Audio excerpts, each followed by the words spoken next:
Hello friends, welcome in Pushpa's tutorial. Today we are learn the subject RIMZIM for Kaksha for Standard 5th CBSE Board.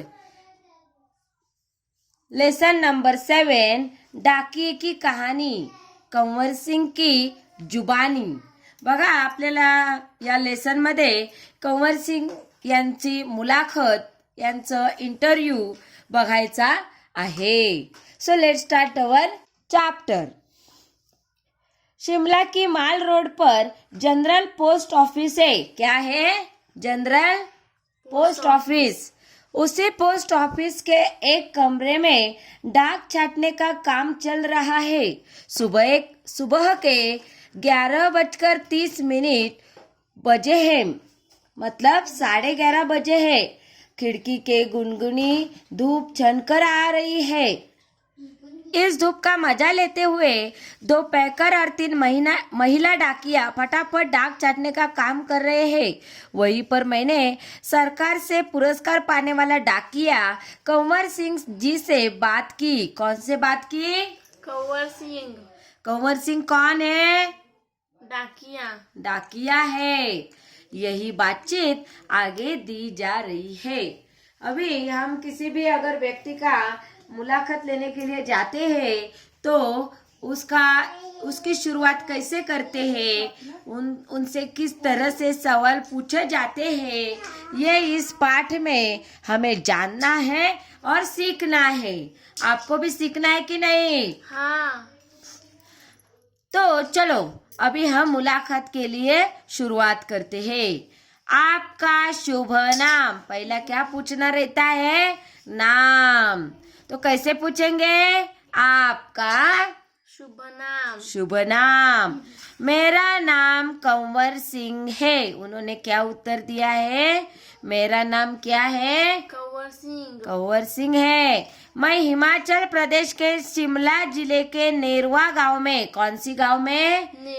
Nerwa गांव में. नेरवा गांव का निवासी हूँ. मेरी उम्र 45 साल की है. कितनी है? 45 साल. 45 मतलब कितना होता है? 45. अभी दूसरा सवाल देखिए कैसे पूछा है. आपके परिवार में कौन कौन है, उनके बारे में कुछ बताइए. मेरे 4 बच्चे हैं. कितने बच्चे हैं उन्हें? 4. कुंवर सिंह को टोटल 4 बच्चे हैं. उनमें 3 लड़कियां और 1 लड़का है. क्या है? 3 लड़कियां है और 1 लड़का. 2 लड़कियों की शादी हो चुकी है. अभी 3 लड़कियों में से 2 लड़कियों की क्या हुई है? शादी हो गई है. मेरा एक और बेटा भी था. वह मेरे गांव में एक पहाड़ी से लड़कियां लाते हुए गिर गया, जिससे उसकी मौत हो गई. मतलब उसको टोटल कितने बच्चे थे? 5. क्योंकि 4 बच्चे अभी उनके जिंदा है और 1 बच्चा मर गया है. इसलिए वो बोल रहे हैं कि मेरा एक और बेटा भी था जिसकी मौत हो गई है. मतलब उन्हें टोटल 5 बच्चे थे. अभी जिंदा बच्चे 4 है. उनमें 3 लड़कियां हैं और 1 लड़का है. 3 लड़कियों में से 2 लड़कियों की शादी हो चुकी है. आपके बेटे के साथ जो हुआ उसका हमें बहुत दुख है. आपके इलाके में इस तरह की घटनाएं क्या अक्सर होती है? मतलब उनके बच्चे की मौत हो गई है. तो तीसरा सवाल उनको पूछा गया कि ऐसी घटनाएं यहाँ पे अक्सर होती है क्या? ऐसी घटनाओं का होना असाधारण नहीं है. यहाँ हर साल तिरछी ढलानों या ढांकों से घास काटते हुए कई औरतें गिरकर मर जाती है. फिर भी यहाँ ऐसे ही रास्तों से चलना पड़ता है क्योंकि दूसरे कोई रास्ते होते ही नहीं. हमारे गांव में अभी तक बस नहीं पहुंच पाती है. हिमाचल में हजारों ऐसे गांव हैं जहां पैदल चलकर ही पहुंच सकते हैं. अभी आगे का सवाल क्या पूछा है देखिए. फिर आपके बच्चे पढ़ने कैसे जाते हैं? अभी वहां पे सभी पहाड़ी इलाका है। पहाड़ी इलाका होने के कारण वहां पे एक बस भी नहीं जाती और पहाड़ों से ही सब काम करना पड़ता है, आना जाना पड़ता है। तब वो बोले कि इसके लिए कुछ इलाज, तो बोले कोई इलाज नहीं है। कितनी औरतें मरती है, कितने लोग मरते हैं, लेकिन फिर भी हम वहीं से जाते हैं और वहीं से आते हैं। तो वो बोले कि फिर बच्चे पढ़ने के लिए कैसे जाते होंगे। तो अमर सिंह क्या बोलते हैं, देखो मेरे बच्चे गांव के स्कूल में पढ़ने जाते हैं। कहाँ पे जाते हैं? गांव के स्कूल में। स्कूल लगभग 5 किलोमीटर दूर है। कितने किलोमीटर? 5 किलोमीटर। मेरी एक लड़की 10वीं तक पढ़ी है। कितनी? 10वीं तक। 10वीं तक। और दूसरी लड़की 12वीं तक। दूसरी लड़की 12वीं तक। तीसरी लड़की 12वीं कक्षा में पढ़ रही है। बेटा 10वीं में पढ़ता है। देखो कंवर सिंह के बच्चों का यहाँ पे क्वालिफिकेशन मीन्स शिक्षण दिया हुआ है। उसमें पहली लड़की है 10वीं तक पढ़ी है, दूसरी लड़की है वो 12वीं तक पढ़ी है, तीसरी लड़की है वो अभी 12वीं में है और जो चौथा बच्चा है वो अभी 10वीं में है। आपको समझ में आया कंवर सिंह के बच्चों का एजुकेशन? यस।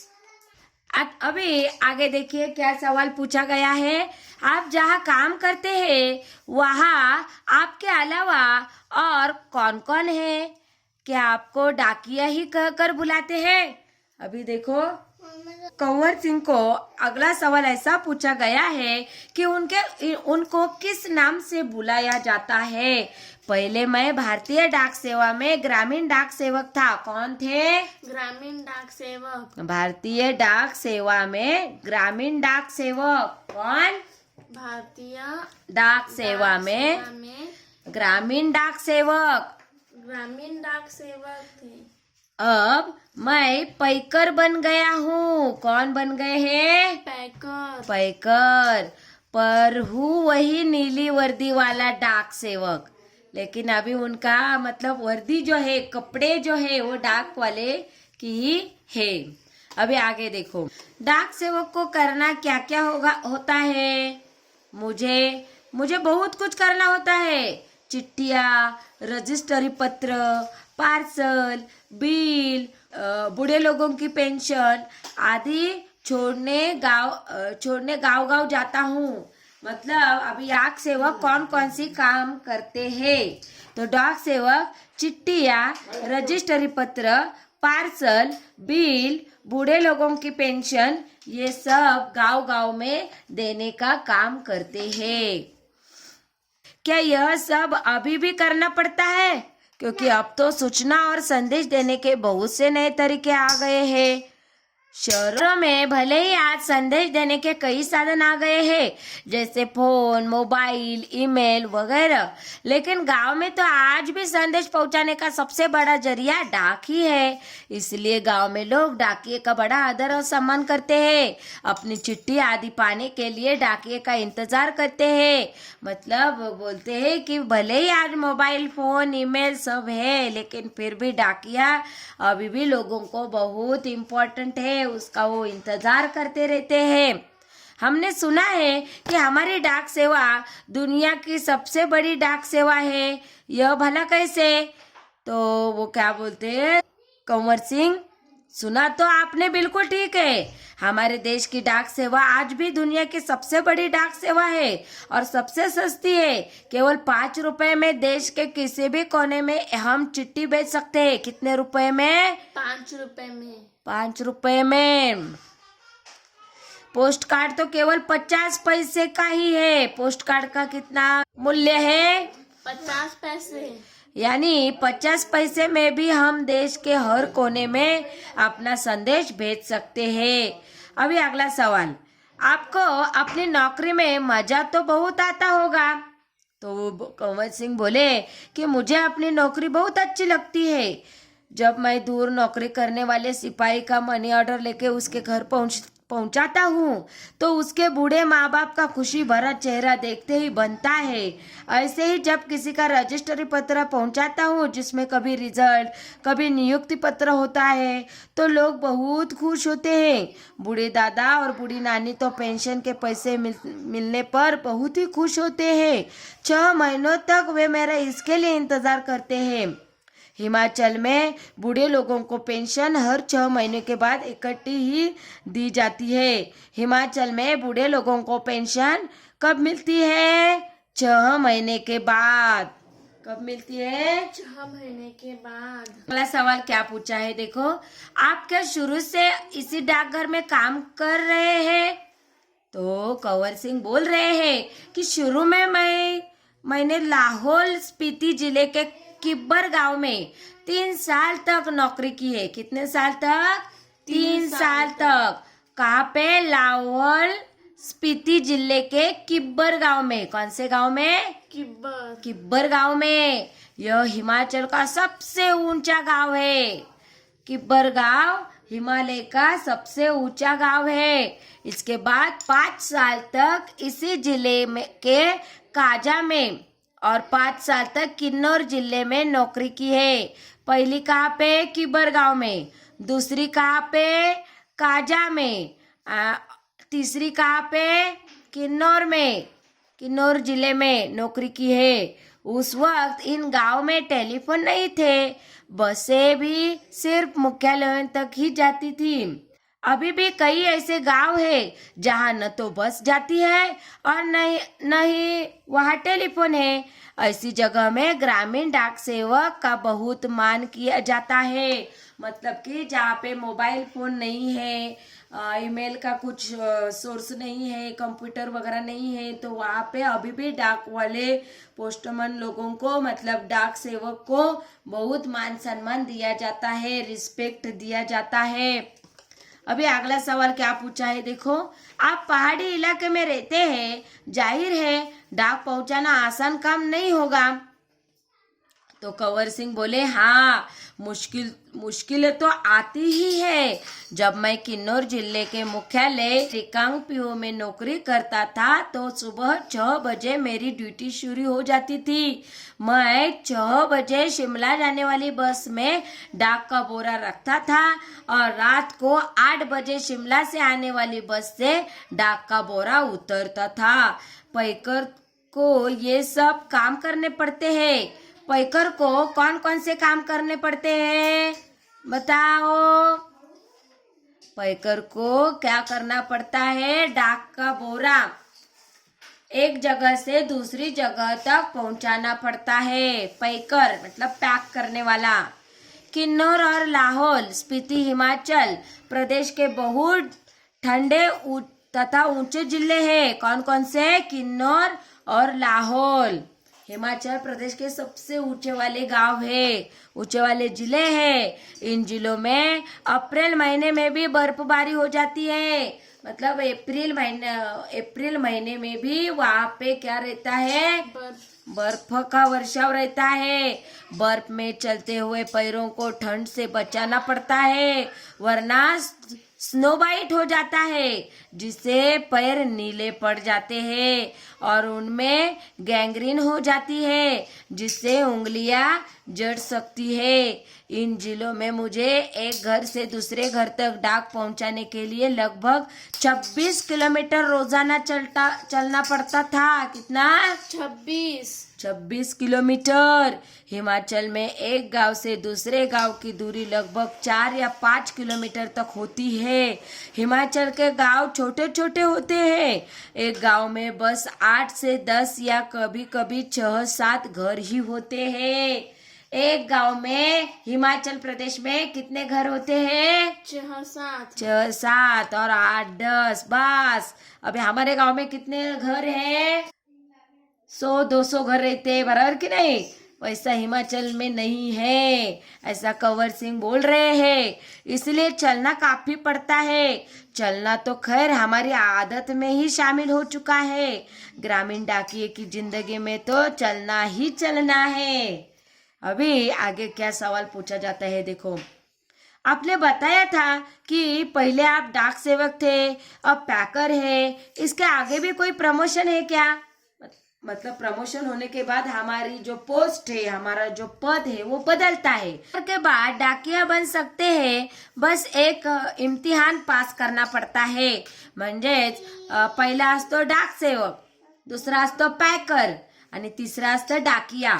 परंतु डाकिया या पदासाठी एक्झाम द्यावी लागते असं कंवर सिंग सांगत आहेत. अभी तो काम के हिसाब से हमारा वेतन काफी कम रहता है.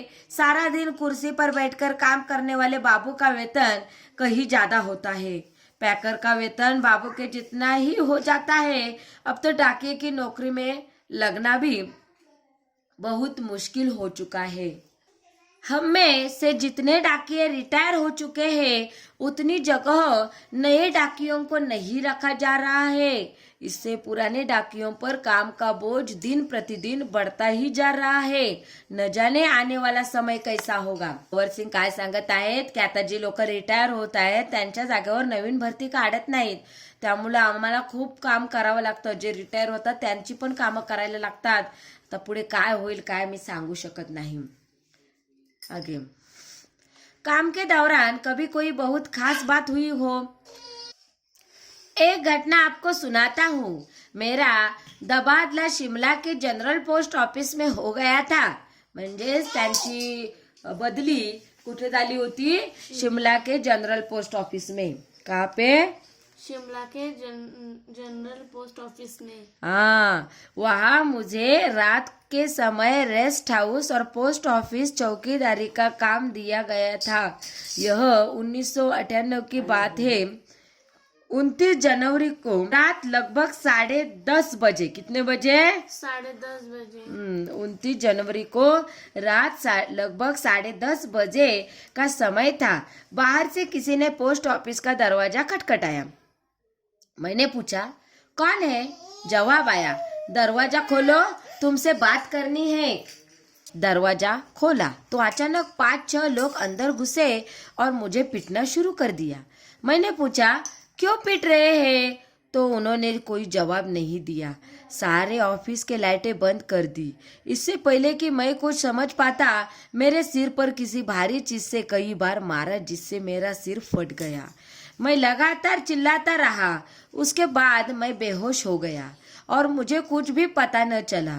अगले दिन जब मुझे होश आया तो मैं शिमला के इंदिरा गांधी मेडिकल कॉलेज के अस्पताल में दाखिल था. सिर में भयंकर दर्द हो रहा था. उन दिनों मेरा 17 साल का बेटा मेरे साथ ही रहता था. उसी से पता चला कि मेरे चिल्लाने की आवाज़ सुनकर लड़का और ऑफिस के दूसरे लोग जो नज़दीक ही रहते थे, दरवाजों की शीशे तोड़कर अंदर आए और मुझे अस्पताल पहुंचाया. मेरे सिर पर कई टाके लगे थे. उसकी वजह से आज भी मेरी एक आंख से दिखाई नहीं देता. सरकार ने मुझे जान पर खेलकर डाक की चीजें बचाने के लिए बेस्ट पोस्टमैन का इनाम भी दिया. यह इनाम 2004 में मिला. इस इनाम में 500 रुपये और प्रशस्ति पत्र दिया जाता है. मैं और मेरा परिवार बहुत खुश हुए. आज भी मैं गर्व से कहता हूँ, मैं बेस्ट पोस्टमैन हूँ. क्या बोलते हैं कंवर सिंह? मैं बेस्ट पोस्टमैन हूँ. प्रतिमा शर्मा इस लेखिका ने यह मुलाकात यहाँ पे दी हुई है. मुझे लगता है कि यह मुलाकात आपको समझ में आई होगी और आप इसके संबंधी जो कुछ भी सवाल है उसके सही सही आंसर लिखेंगे. ऐसे अधिक वीडियो देखने के लिए चैनल सब्सक्राइब करना. Thank you.